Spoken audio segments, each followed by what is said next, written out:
with Asia, and I've been saying for a long time on your show and on anybody else that wanted to listen that we're tying ourselves so closely to Asia and in particular to China that this is going to be trouble for our country. And not only now have they taken our jobs and they've taken our base and they've taken our manufacturing, but now they're pulling us down with them. And I said, we can't do this. We can't allow this to happen.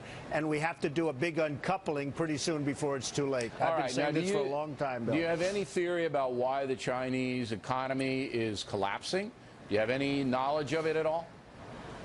Because it's funny money. They devalue their currency constantly in order to take our jobs and lots of other countries' jobs, frankly. They've done a pretty big number in Europe, too. Not as good as they've done to us. I said the other day, this is the greatest theft in the history of America, with the money that they've taken out. We have rebuilt China, but now it's gotten to a point. They've devalued their currency to take even more from us, and we have nobody that's competent. We have nobody that knows what's happening. We have nobody that knows how to handle China. And believe me, we have all the cards, but they've devalued to a point where they wanted to take even more money out, even more jobs out, increase, and all of a sudden they have a big, fat, beautiful balloon that is popping right now. But it's taking us with us. Very briefly, say you're talking to somebody on the street and they go, Mr. Trump, I don't really understand what devalue the currency means. What does that mean to me? I buy stocks in my IRA. I expect them to be profitable, and now they're not because of China devaluating their economy. What does that mean? Well, they're not devaluing their economy. They're actually, in some ways, currency. increasing their yen. They're devaluing their currency, and by doing that, they're cheapening their currency, and they're making it very inexpensive. They will be able to make goods for far less than our goods. We make great product, but it's impossible to compete when the product is so much more expensive. All right, so eventually, what they're doing, though, leads to depression, Bill. They're flooding money into, eventually. All right. So they got 1.5 billion people, and they're flooding money into the provinces around so that people don't starve because there's not enough legitimate business to support 1.5 billion people. So therefore, then when they pay us... But, Bill, the problem is they're taking the business from us. So they don't want their people to starve. We all agree with that. That's wonderful. But what they're doing is they want our people to starve. They're taking our business away. I got it. They've taken our jobs away. All right, if U.S. companies, they go over there voluntarily because the labor is cheaper. But now the U.S. companies are being paid back with money that's not worth as much money as they made the deal. So they're getting hosed, aren't they? Well, not only that, how about we owe them $1.4 trillion, and those dollars become strong? The word strong dollar sounds good, but it's costing us a lot of money. There's some nice things about having a strong dollar, but there are some really bad things. And number one bad thing is we're not exporting anything. We are going to be in big trouble. It's getting worse and worse. And ultimately, the balloon is going to pop, and it's going to get very ugly. And you're starting to see the beginning of that. Okay. Now, the reason that a lot of politicians favor the trade with China is because when China's tethered to us by having so much of our debt, holding our bonds, it's less likely they will cause military trouble to us. So if you're tethered to somebody economically, if your welfare means their welfare, then it's easier to control them. That is the original intent of all these Chinese deals, is it not? I don't think so at all. I don't think it's the intent. It's not the military intent.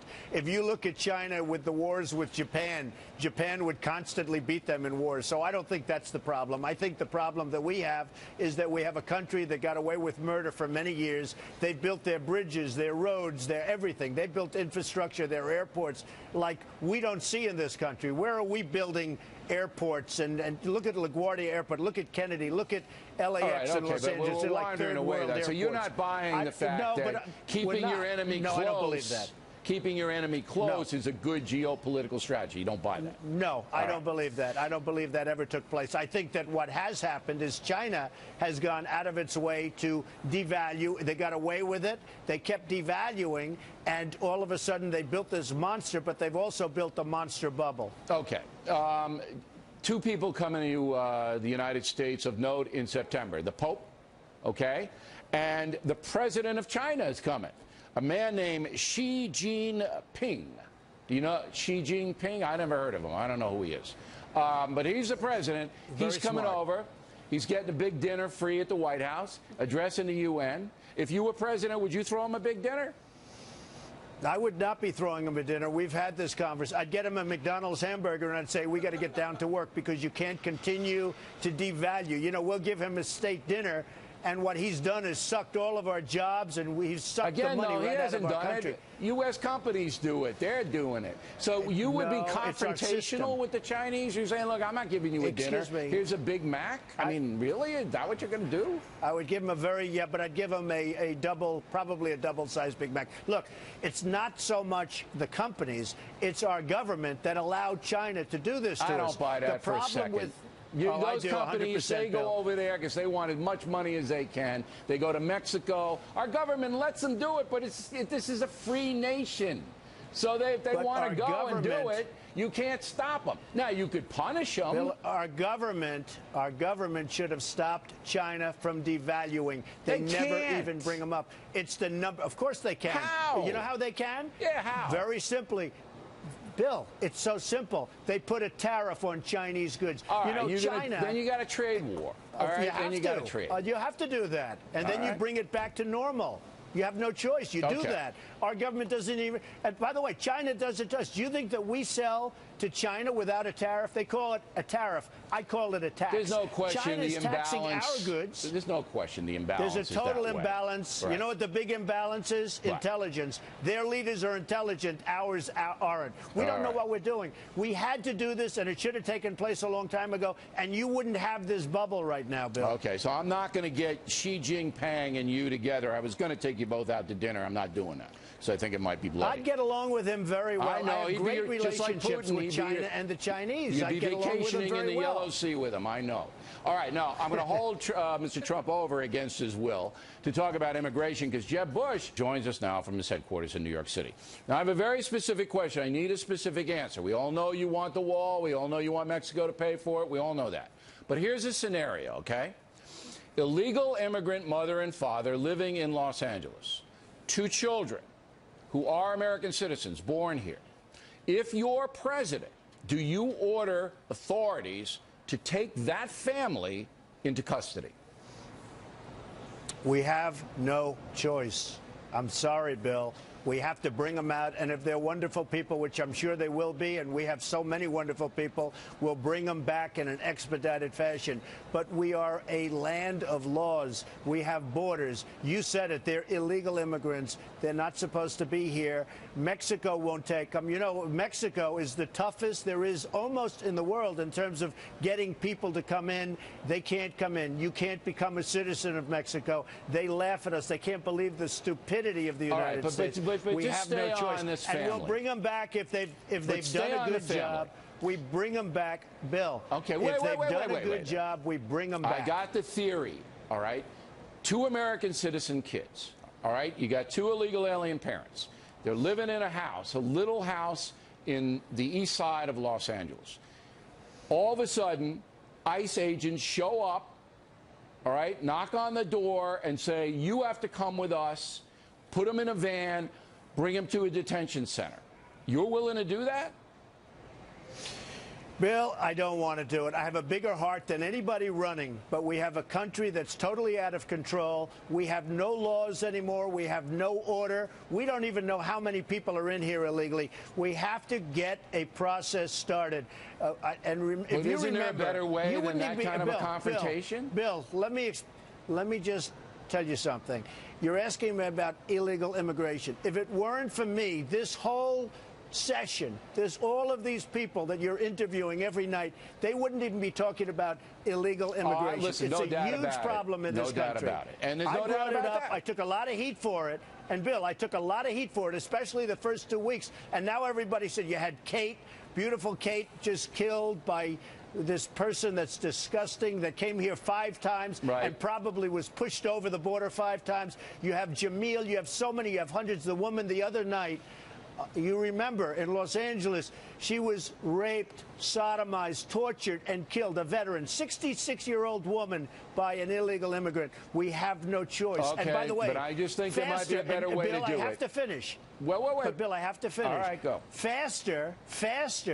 We have no choice. You know, the gangs that you're talking about in Baltimore and in Chicago and in Ferguson and all this stuff, you know, many of those gangs are illegal immigrants. These are tough dudes. They would be, if I'm elected, they're going to be out of there day one. We're going to get them the hell out of our country. And I don't mind they shouldn't that. be here in the first place. It's and the they're other, going to be it's out the so other, the fast your head law-abiding will spin. people with the American citizen kids. Now, Jeb Bush, probably the one that's running closest to you in most of the polls, was on the southern border today and said this. Mr. Trump's plans are not grounded in conservative principles. The simple fact is that his proposal is unrealistic. It will cost hundreds of billions of dollars. It will violate people's civil liberties. It will create friction with our third largest trading partner that's not necessary. And I think he's wrong about this. And you say? Well, he talks about civil liberties. We have illegal people that came in illegally. You tell me about civil liberties. We have to get them out. And some of these people are causing tremendous problems. All you have to do is look at the crime wave, number one. As far as Mexico being our third largest part, they are making a fortune. We're not making anything. Mexico's making a fortune because their leaders are smarter. They know what they're doing. Our people are grossly incompetent. Nabisco is now moving to Mexico. Ford is building a massive automobile plant in Mexico. They took a plant from Tennessee. It's going into Mexico. We're getting killed. So he can talk about, look, Jeb Bush is a nice person. He doesn't have the energy or the capacity to make our country great again. That I can tell you 100%. And you do need the wall. The wall is very important. And I think even you agree with the wall. Listen, Bill. I think you're right about the wall. I think you're wrong about the mass deportations and going into families. I think they have to be held accountable. And I think they have to be registered and they have to go through the process. But I can't possibly see how the courts, the federal courts, are going to allow federal agents to kick doors in and drag people out, especially when their kids are American citizens. Last word. I don't believe it'll be done that way. It'll be done in a very humane way, and they'll come back in, and they'll be legal, and people will be happy, and we'll have a country again. Right now, we have no border. We have people illegally in this country all over the place. Nobody even knows how many, and we have to make our country strong and smart again, Bill, because what's happening to this country is very sad, and we're a laughingstock all over the world. Remember that. All right, Donald. Always